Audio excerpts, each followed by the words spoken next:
Sama-sama tayong magiging saksi!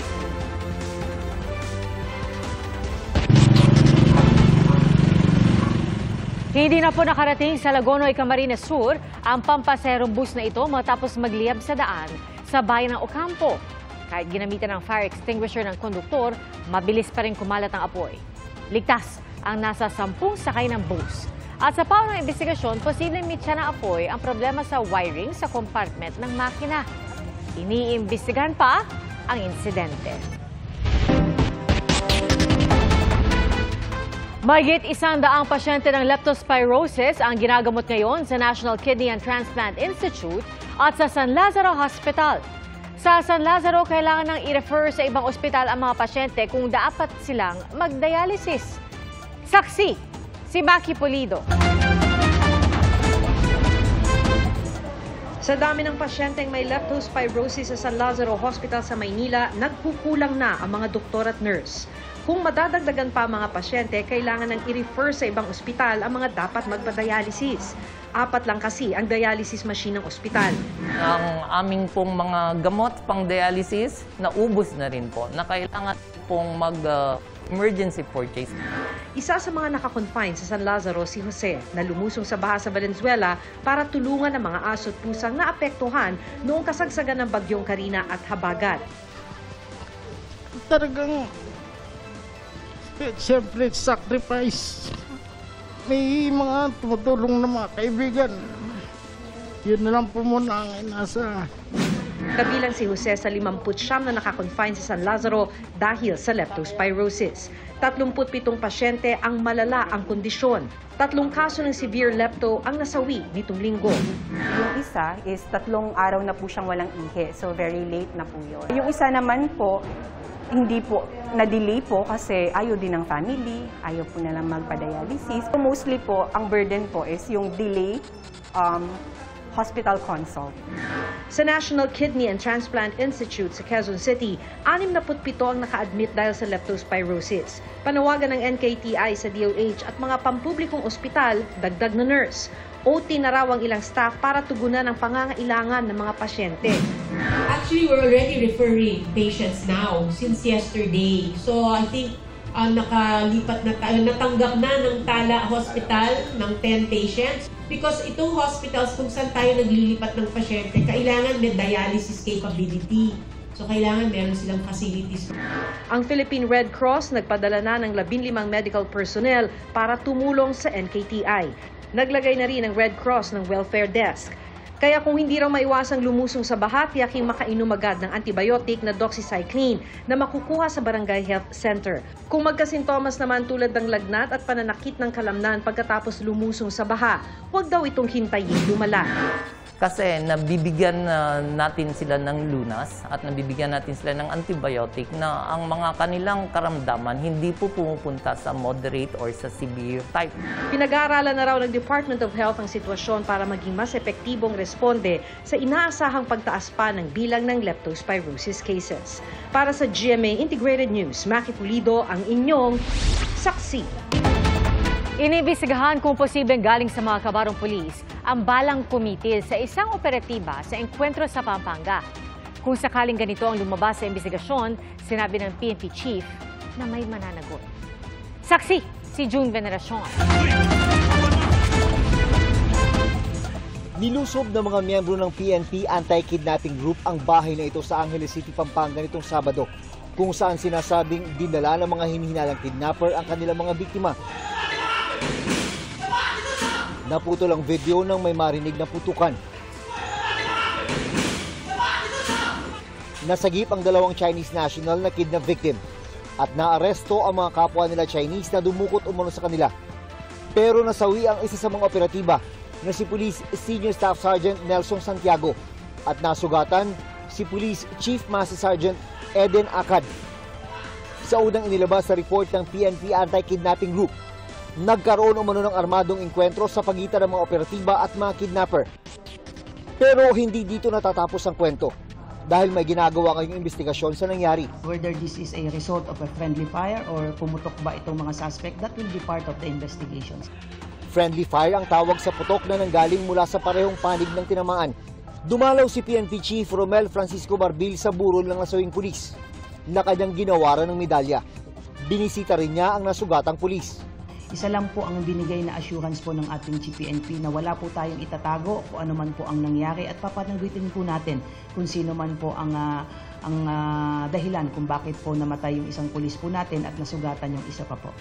Kapag natapos ang investigasyon, unang-una raw makakaalam ng resulta ang pamilya ng mga napatay at nasugatang pulis. Kung mapapatunayan, sir, na nanggaling sa friendly fire po, sir, yung nakapatay sa pulis, definitely, sir, mananagot po ito. Para sa GMA Integrated News, June Veneracion, ang inyong saksi.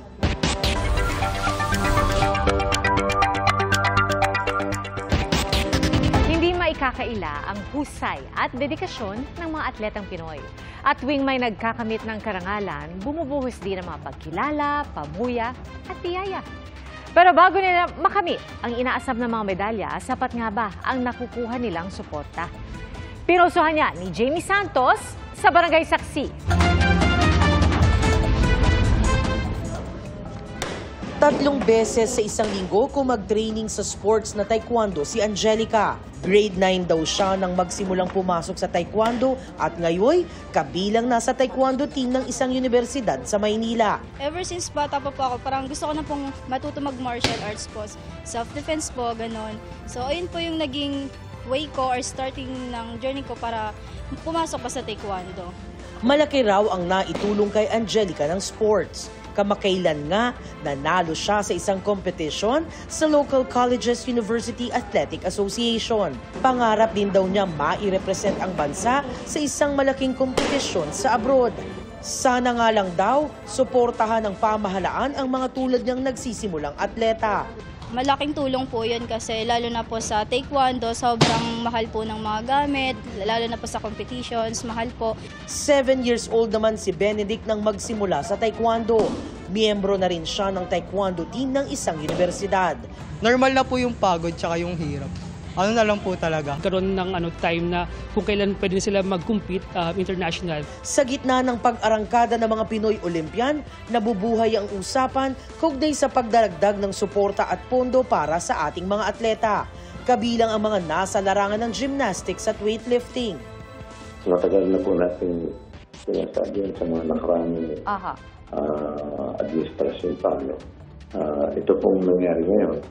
Tayo pong Pilipinas ang isa sa pinakamababang may budget sa sports. Pagdating po sa ASEAN countries, tayo po ang pinakamababa. Tayo naman nung meron lang dito medalya sa ngayon. Pinupuri po at nagulat po yung mga kapitbahay natin, mga leaders po ng kasama namin dito ngayon sa Paris. Si Pangulong Bongbong Marcos makikipag-usap daw kay Carlos Yulo. Pagka nagkita kami, itatanong ko sa kanya, ano pa maitutulong ng pamahalaan para mas dumami ang ating mga medalists sa Olympics. Tinanong din namin ang mga kapuso online kung ano-ano ang mga dapat gawin ng gobyerno para masuportahan ang mga atleta. Sagot ng isa, dapat may maayos na subsidy at mas mataas na budget allocation para sa mga atleta. Dapat dagdagan o i-improve ang mga sports center, sabi ng isa pa. Marami raw kasing atleta ang hindi kayang magsanay sa mga private training center. Sagot ng isa pa, kailangan ng mga pasilidad at gamit na high-tech at kayang makipagsabayan sa mga nasa ibang bansa. At dapat may suporta rin sa mga trainer at coach. Bukod yan, sabi ng isa pa, dapat pantay-pantay ang ibinibigay sa mga atleta para walang napag-iiwanan. Para sa GMA Integrated News, Jamie Santos ang inyong saksi. Mahigit 24 oras nang nasusunog ang isang gusali sa Tondo, Maynila at 15 bombero ang sugatan. Saksi live, si Jomer Apresto. Jomer, anong latest update? Pia, mag-aalas 11 na ng gabi pero patuloy pa rin inaapula ang sunog dito sa isang bodega sa Tondo, Maynila na sumiklab pasado alas 8 pa kagabi.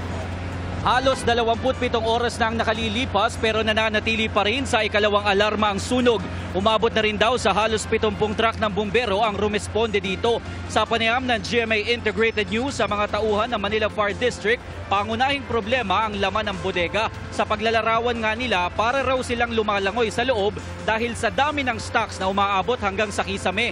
At pawang hardware materials daw ang nasa second floor ng gusali, habang imbakan ng mga payong at karton naman ang nasa third at fourth floor. Kaya aminado ang mga tauhan ng BFP na matatagalan pa at posibleng umabot pa hanggang bukas bago maapula ng tuluyan. Sa ngayon, nasa third floor pa lamang ang mga bombero, kailangan daw kasing i-secure muna ang second floor dahil sa mapanganib. Sa katunayan, umabot sa 16 na fire volunteer ang nasugatan dahil sa mga flammable substance na nasa loob ng bodega na nagdulot ng mga pagsabog.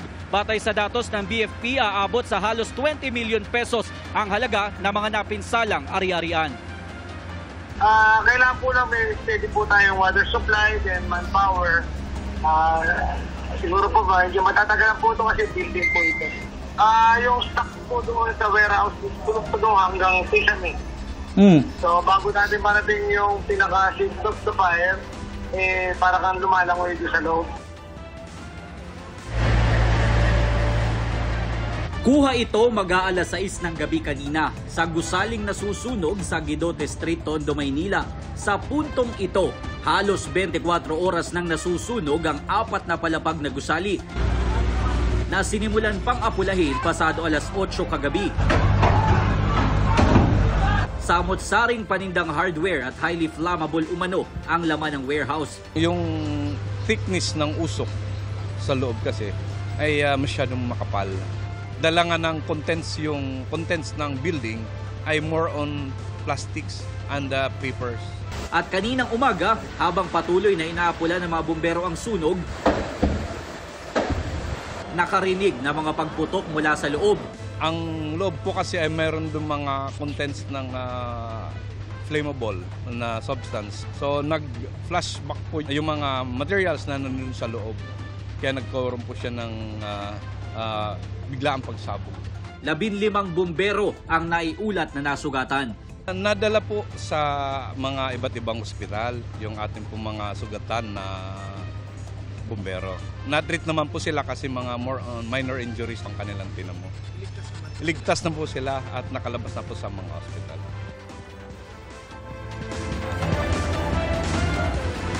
Pia, sabi ng BFP ay patuloy daw nilang pipilitin daw nilang maideklarang fire under control ang sunog hanggang mamayang hating gabi. Patuloy pa ang kanilang investigasyon kung ano ang pinagmulan ng apoy.